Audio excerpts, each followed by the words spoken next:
what I was referring to was I'm guilty because I was looking on Facebook and I seen one of my relatives and they were with someone I know, and I was like, oh, they still there. And I said I could have jumped in that car and hey y'all. Right. Or what they do if they're good enough detective on the internet, and there's some people who this is what they do. They say, okay, she's not gonna put it up. Who's she with? Who does she travel with? Do they post a lot? Because maybe I didn't post it, but maybe they like, oh, Jeanette usually posts while she's out, or so-and-so posts while they're out. So I know Vonda's not going to say nothing until she leaves, but it looks like they might be together, or they usually travel together. So let me track the other person. True. That's true. Let me track the other person because they're more inclined and they don't know I'm looking at them. Because they don't necessarily, you're public, I'm private. Mm-hmm. I don't post when I'm out. True. I post later. And if I do post, sometimes I post and I won't tell you where I am, and I shoot in close so you can't even. If I did post when I shoot in so close that you can't tell where I am. I'll tell you later with the restaurant. You ever did that enlarge to see where a person was at? So, but even if you do that, you can't. There's nothing. Yeah, I'm good enough to I've know seen there's that. nothing that you can see around me that you can pick up. You might okay. see the ocean, but you don't know what line of PCH I'm on. Well, if I'm even on PCH. Someone was showing their outfit, and you open up like, ooh, look what they had. Right. So again, these are the things that we sometimes do. We sometimes say, like I said, it's not necessarily a thing, and it's gonna. Well, it could harm you. It actually could harm you now.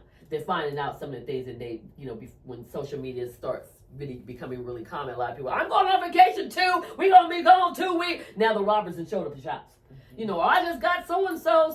Okay, I track her. I know this. I can figure out her. Blah blah. I can figure out where she lives. We're gonna show up at your space.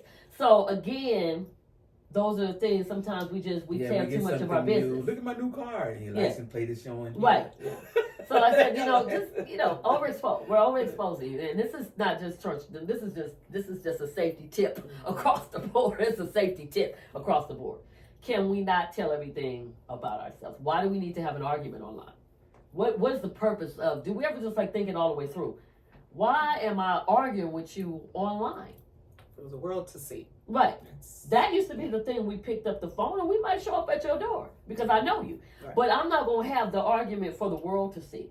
I'm not going to tell, okay, I'm having this problem. There are things, like I said, they might be relevant. Sometimes we do these particular filmings to kind of help people depending on what we're talking about. We might talk about molestation. I've done ministry in that arena. I get that.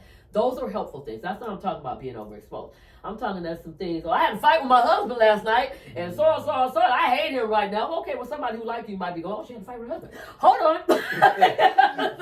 I don't know what they're going to do. This is me being comical. Okay, I just go about, well, this might be a good time to call her because do you think in social media we do a lot of bolstering? We do. Positioning. Look what I got. Look at hey. I do. And that's what I'm saying. That's part of that overexposure. We're showing everything. We're talking about it. And again, sometimes things are helpful because they help people and they might encourage somebody. Somebody might think, oh, I'm going through something alone. Wait a minute. And some things is just pick up a phone. Yeah. Well, what about filtering? Is that no? No, I'm not looking at filter. Y'all do this. Look, I see filter myself. Filter all you want to filter. I'm saying overexposure to the point. And if somebody might think that's fine. My overexposure is things that become dangerous, things that does not give God glory, dangerous. And we start to tell him. I may see you in person, and it didn't look like that on the. That's not dangerous. Gonna beat you up. I mean, you don't look like that. I'll beat you up. Who are you? That happens. That just it does. But I see someone that filtered too much, and then I seen them again. I was like, well, what? But I don't consider that overexposure. That was a joke. That was a joke. My overexposure becomes you're telling private business. I've done it. You're having arguments online. You're telling you're talking about a conversation that maybe should be had with the person that you're having the disagreement with. Right. We're doing and saying stuff where this particular instance, there were some people who are in high-ranking positions in the ministry, and they were out doing some things that just didn't look good in public. It wasn't sinful. It just didn't look good in public. Okay? There's a scripture that even says, don't, certain things, maybe if it offends your brother, don't do it. That's even behind closed doors. There's some things that are going to cause people to stumble. And we have to consider those things. Now, we can't change everything about us. But there's some things I'm not, even in my private life, even behind closed doors, there's some things, if I know the company, somebody might be struggling in a certain area and I'm having something, that may not be the thing I invite you to. Because maybe you're having a hard time in that area, and even though it may be considered liberty, and it may not be sin according to what the scripture is concerned, and it may be actually supported, it may not be the right thing for you at the time, because that is your struggle. Let's say, okay, case in point, there are some people who drink, there's some people who don't. The Bible does not say that you cannot drink, so I'm going to have to, I'm not, look, let me put a disclaimer. I ain't telling nobody to drink, okay? What I'm saying, there are times that beyond communion that I might have had a glass of wine. Somebody may have a glass of wine. I just read the other day, and I don't know how I managed to miss that scripture. They call Jesus a glutton and a wine bibber. They actually call him. So we know that was not a sin. Now, being drunk was a sin. They were trying to put him in that category. But that really wasn't the category. So the problem is, I'm saying, is there are some people who have problems with alcoholism. Mm-hmm. I'm not about to do that in front of you if I think that can be your stumbling block. Mm-hmm. It just doesn't make sense. You know what I mean? There's certain conversations I'm not going to have with you if I think that might be something, unless it's something that we're doing where we're giving a testimony and we're giving being shown on social media. No, I'm just talking about. I'm talking about just life. This is just life. Be behind closed doors, let alone on social media. I'm saying there are certain things if I think it might cause a person to stumble. Some of these things show up on social media, and somebody might say, "Well, there's nothing wrong with that." No, it may not be something wrong with it because it's not a sin, but it may be something that if we're in a position of leadership, there may be a position where somebody says that is a problem for them. Or seeing your pastor like guzzling it down. Or anything. You might be out dancing, or you might be out something. It doesn't say that, but maybe somebody else came off a pole and they said, you know what I mean? And now all of a sudden they're going, well, they know, I can go back to doing, you know what I'm saying? So they don't know because they haven't been discipled. They haven't been ministered to the point where they understand the difference between certain things and why we do certain things or why certain things can be done.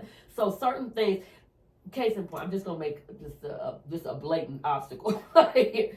I can wear a bikini. I can wear a string bikini in the presence of my home, in my own pool, with my husband, and maybe a certain group of people. There's certain people you ain't gonna see me in a string bikini, okay? But if I want to wear a string bikini, it's not outside of the confines of what I can do in Christendom. You know what I'm saying? Now, I'm not gonna put a picture of me in a string bikini up on Facebook, so the world can see my behind. Because that's not for them. You know what I mean?